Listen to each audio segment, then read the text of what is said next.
In this video, we're going to see just how well this diesel heater heats our tent in below freezing temps, and see exactly how much fuel and power it uses in a 14-hour period.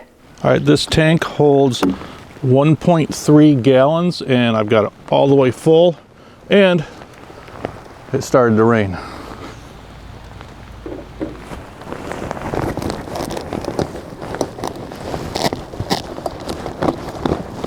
We already did a video where we took the heater apart just to see how it produced its heat, and we tested it to see how much power it would draw. Turns out during the brief startup period, it drew more amps than our 12-volt outlet on this power unit could handle. So we're going to have to run it through the 110 outlet and step it down to 12 volts.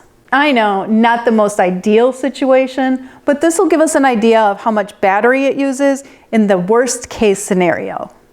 Push the power button, which is that one. Okay, the fuel pump is working. This is our Oztent RV3 with the optional front and side panels on it. First, we're going to try to heat the entire tent, and that'll give us an idea if it'll be comfortable enough in here in the sitting area to eat dinner and get ourselves ready for bed. And then when we're going to bed, we'll bring these flaps down and close off and just heat the sleeping area. And that's where our heat's coming from. At home here, we're having an unusually warm late winter. We're starting in the 40s, but as the sun goes down, we're going to see the 20s really quickly. Really quick, yeah. And the rain is, I'm afraid, it's going to turn to ice before morning. We're 10 minutes in. We have a thermometer right here, and we're up to 40.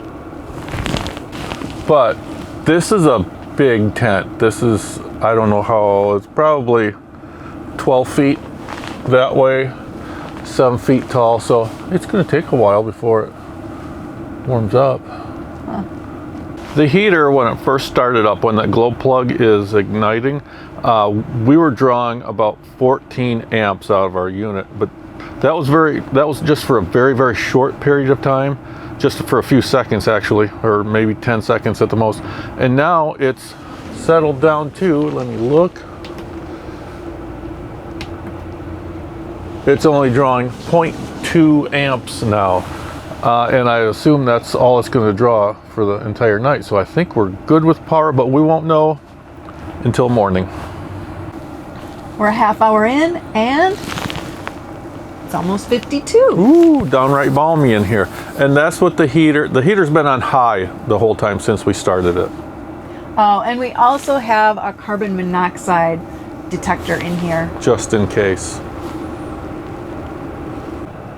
The temperature outside is dropping. It's around 35 degrees outside now, and the temperature in here is still only around 50 degrees.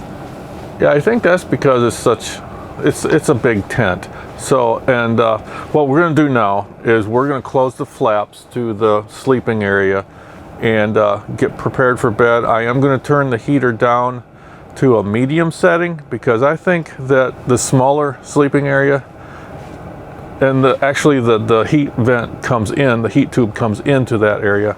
So I think it's going to get hot really fast. So I'm going to turn the heater down just a little bit, and we'll see you in about a half an hour and see what the temperature is in there.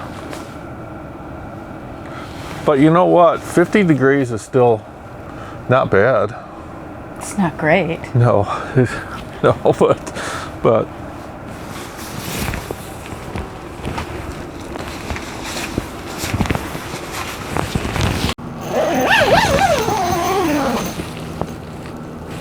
okay, we got in here, we got the door closed.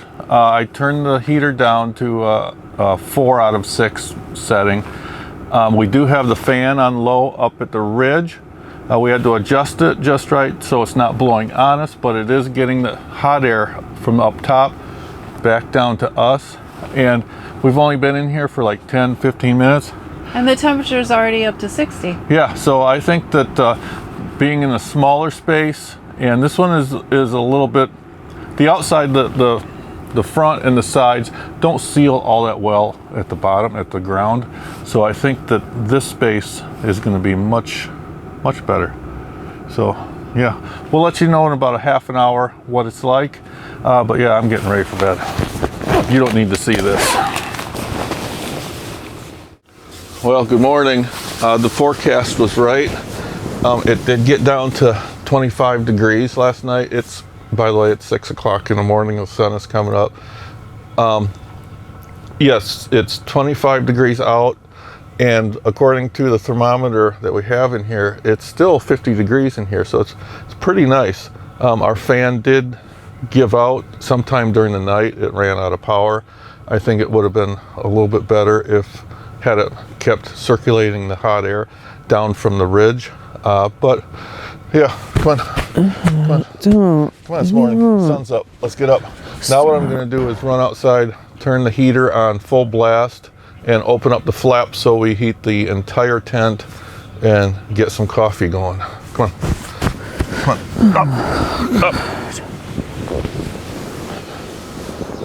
So after about 14 hours of use, 9 of that, the heater was turned down to 3, the medium level, and the rest, 5 or whatever, I can't do math this early in the morning. Yeah, 5, I just did it. That was turned up on high at the number 6 level. So our 91 amp hour power unit drained down to, it's down to 48% capacity.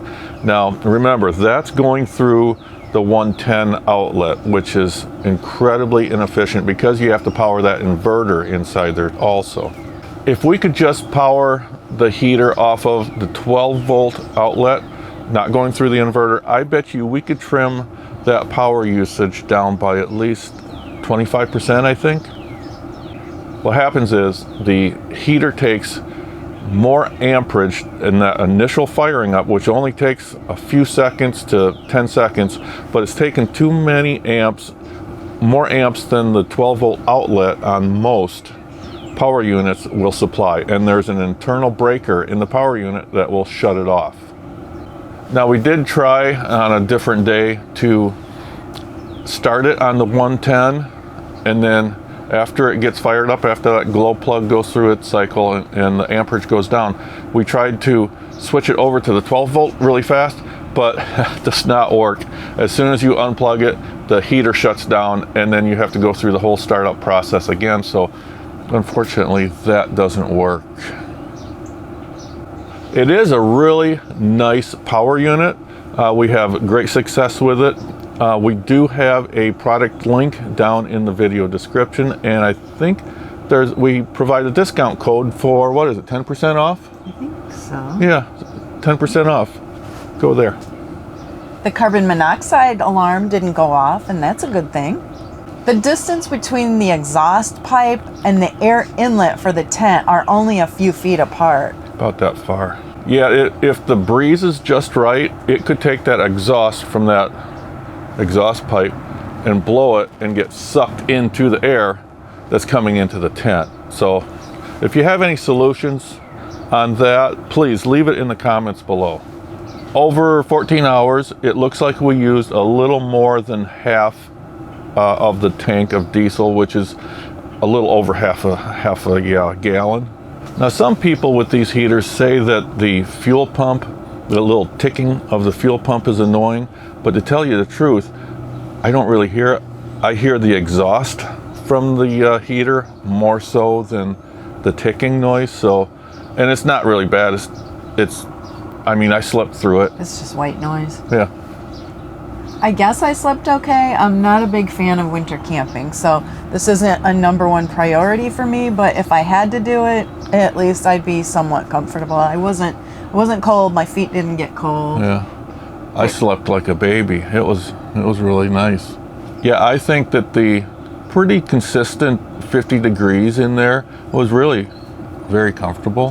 The only concern I had was the cold coming up from the ground. We're sleeping on our thermarests, our foam mattresses, which are about 1.5 inches thick, and they help a lot. But you could still feel, I mean, the top of you was nice and warm, but coming up from the ground was a little chilly. if you have any solutions to that, how you stay warm in your tent, please leave a comment in the comment section below. Now, all night long, stayed really warm, 50 degrees, and we had it on a medium setting on the heater. I think that with a smaller tent, now this is like 6 feet to the ridge line in the sleeping area and like 5 by 7. It's a pretty big space. Now, if you were in a smaller space like a rooftop tent, I think that you would get really hot. You would have to turn it down to one of the really low settings on the heater. But I think that I'm a big fan of the heater myself. Now, it hasn't warmed up that much outside. It will once the sun gets up further, but there's still frost on the ground. Yeah, everything is still frozen outside. It's like 28 degrees still on the other side of this canvas. What is it in here? It's up to 60 now. 60 degrees. I mean, this is holy cow. Whew. Whew. So, winter camping. Yeah, we used to do it. We did it for 20 years. We camped in all kinds of weather. Yeah, and I froze my ass off. Yeah, the last 15 or so, we haven't done it so much because we realized that it's. Guess what? It's cold in the winter. Yeah, so maybe with the heater we could start going into a little bit later into the fall. Yeah. We'll see. Yeah. Early spring, later fall. Maybe I don't want to go out when it's 20 below zero. That's just crazy.